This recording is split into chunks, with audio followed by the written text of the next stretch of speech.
War is hell, whether it is fought with wooden spears or with napalm. Our common humanity, viewed realistically, can be as much a source of despair as hope. For centuries, two Enlightenment philosophers have framed our thinking on the origin of warfare. Those influenced by Thomas Hobbes saw Stone Age hunter-gatherers as savage, violent, and primitive. The classic line from Hobbes, which people always quote, is that prehistory was solitary, poor, nasty, brutish, and short. Hobbes held the cartoonish view that a constant state of war and violence, a war of all against all, represents the natural state of humankind. At the other end of the spectrum, Jean-Jacques Rousseau was the champion of a prehistoric fall from Eden. Rousseau saw humans as naturally pure, good, and peaceful, until the ills of society and civilization corrupted them. References to our closest living relatives in the great apes just seem to reinforce this divide. If you believe Hobbes, you can turn to chimpanzees, who are patriarchal, violent, territorial, and conduct brutal raids against neighboring troops. If you side with Rousseau, you can look to bonobos, who are equally closely related to us, to find apes that are characterized as quite peaceful, matriarchal, sexually open, and less hierarchical than chimpanzees. Today we actually do have an idea how violent life in prehistoric hunter-gatherer societies was, at least in general, and the debate has largely been put to bed. So let's examine the evidence, archaeological, ethnographic, and beyond, to find out what war and violence among Stone Age hunter-gatherers might have looked like. Archaeological evidence shows interpersonal violence may have taken place deep in our prehistory. At the Middle Paleolithic site of Cima de los Huesos, one cranium shows 2 perimortem depression fractures on the frontal bone. This individual was a Neanderthal, living around 430,000 years ago. The type of injuries, their location, the strong similarity of the fractures in shape and size, and the different orientations and implied trajectories of the 2 fractures suggest that they were produced with the same object in face-to-face interpersonal conflict. In Upper Paleolithic Europe, a variety of sites contain skeletons exhibiting trauma that hint at violence. For example, at Grimaldi in Italy, at the Grotte des Enfants, a projectile point was found embedded in the spinal column of a child. On Sicily, San Teodoro Cave contained an adult woman who was found with a flint point embedded in her pelvis. But in a lot of cases, distinguishing between violence and things like hunting injuries or other accidents is difficult. One Mesolithic example where the evidence is very clear is Offnet Cave in Bavaria. At Offnet Cave, 2 pits contained the skulls and vertebrae of 38 individuals, all stained with red ochre, dating to around 6500 BC. One archaeologist states that the scale of the massacre suggests an attempt to wipe out a whole community, followed by the ceremonial burial of trophy skulls. Some of the oldest human remains found in late Pleistocene North America also bear evidence of violence. This is the case with burials such as at Grimes Point Cave, Ashworth Shelter, San Miguel Island, and many others. One study observes that skeletal trauma consistent with interpersonal conflict is present in 38% of the Paleo-American skeletons complete enough to exhibit it. In Egypt, we have clear evidence for frequent recurring violence from the site of Jebel Sahaba. Dating from around 13 to 18,000 years old, this late Pleistocene burial ground contains dozens of individuals whose remains tell the tale. Blunt force trauma, lesions, projectile points embedded in bone, supporting sporadic and recurrent episodes of interpersonal violence. But do sites like Jebel Sahaba contain evidence for warfare or just homicide? That's a tricky question. First of all, it's hard to find the boundary between war and feuding. If a group kills 1 or 2 people from the village in the next valley, is that warfare? Keeley points out that we can often overlook hunter-gatherer warfare for this very reason. He observes that in some studies, when such a small group of men commits violence against another band or family, even if faced in open combat by all the men of the other group, this activity is not called war but is usually referred to as feuding, vendetta, or just murder. Thus, many small band societies that are regarded by ethnologists as not engaging in warfare instead evidence very high homicide rates. Walking that blurry line is already hard, but in archaeology it's even worse. Barring the discovery of a mass grave or a massacre like Offnet Cave, it's difficult to know if people died at the same time or years apart.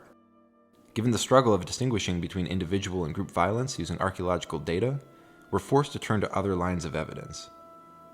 One of these comes from ethnographic accounts of hunter-gatherer societies around the world. Lawrence Keeley describes hunter-gatherer warfare as a skulking way of war, and that's generally fitting. Stealth, ambush, raids at the crack of dawn, followed by quick retreats characterize the ethnographic record. Stephen LeBlanc lists some of the most general patterns seen when hunter-gatherers waged war. Strangers were often killed on sight. They maintained special weapons and tools used only for conflict. Cycles of revenge and feuding were almost ubiquitous. Villages were often sited on hilltops, coastal spits of land, or other defensible locations. Fighting could begin with ranged weapons, but generally ended in close quarters with clubs, knives, axes, and spears. And it was just as vicious as modern warfare. For example, many Aboriginal Australian hunter-gatherers were inveterate raiders. While pitched, rather ceremonial battles did take place and rarely caused deaths, ambush tactics were also practiced. One account from Victoria during the late 19th century attests that revenge attacks and night raids by stealth were a major cause of death, both of individuals and groups. In one such account, they give a detailed description of the murder of a whole band, as revenge for the death of an important young warrior. In Papua New Guinea, hunter-gatherer ethnographies also recount bloody intergroup conflicts.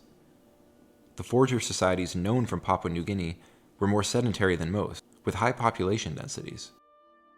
For these reasons, they seem to have had particularly high rates of lethal violence. For example, consider a large raid that the community of Bitara launched against the Palu sometime during the 1950s. The raid was a punitive expedition for the killing of a Bitara woman, and the Bitara gathered a force of as many as 100 men to get their revenge. They checked several known Palu camps with no luck, before finding a small group chopping sago logs. They rushed in and managed to kill 3 men and 2 women before the rest of the Palu fled. In northwestern Alaska, Inupiat bands launched frequent, vicious raids against one another. For them, armed conflict and the threat of armed conflict were basic facts of life. On the other hand, in the eastern Arctic of Canada and Greenland, larger-scale conflicts between groups was quite rare. When traveling east to west through Arctic Canada, the early 20th century explorer Knud Rasmussen noted a decreasing trust and openness of the peoples he encountered. While in the western Arctic men were lionized for their skills as warriors, in the eastern Arctic, warfare was discouraged. Violence was more harshly curtailed by social norms, and factors like low population densities made committing acts of violence quite costly.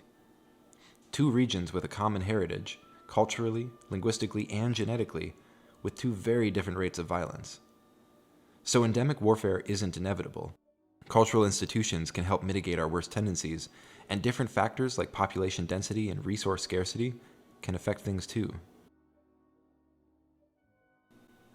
Steven Pinker's popular book, The Better Angels of Our Nature, makes the case that we actually live in far more peaceful times when compared to much of human prehistory.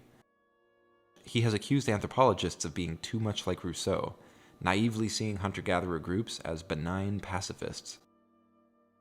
Critics of Pinker's book make the point that he ignores secondary deaths caused by war like famine and disease, so he underestimates the number of violent deaths that took place in more recent times. They also accuse him of cherry-picking data, being too reliant on very unreliable estimates for historical military deaths, and more. Personally, I agree with a lot of these criticisms, and I wouldn't rule out sociologist Michael Mann's view that the world has seen neither a long-term decline in war, nor an overall increase. Scholars have tried to predict average cross-cultural levels of human violence. In one interesting approach, researchers looked at levels of violence among great apes and our other closest relatives. Then they tried to predict, phylogenetically, how violent we might expect humans to be. They determined that based on our position in our broader family tree, something like 2% of deaths on average ought to come from interpersonal violence. Intergroup violence would have also been a major selective pressure in recent human evolution, driving, ironically, the emergence of pro-social behaviors. Here's another interesting approach to this topic. One group of researchers examined the ethnographic record for societies in which children engage in coalitional play fighting, meaning games where children fight mock battles in teams. They found that such play occurs across a wide variety of hunter-gatherer cultures and is unlikely to have been introduced to these groups by agricultural or industrial societies. So, it doesn't look like intergroup violence is just a meme that emerged alongside the development of social complexity.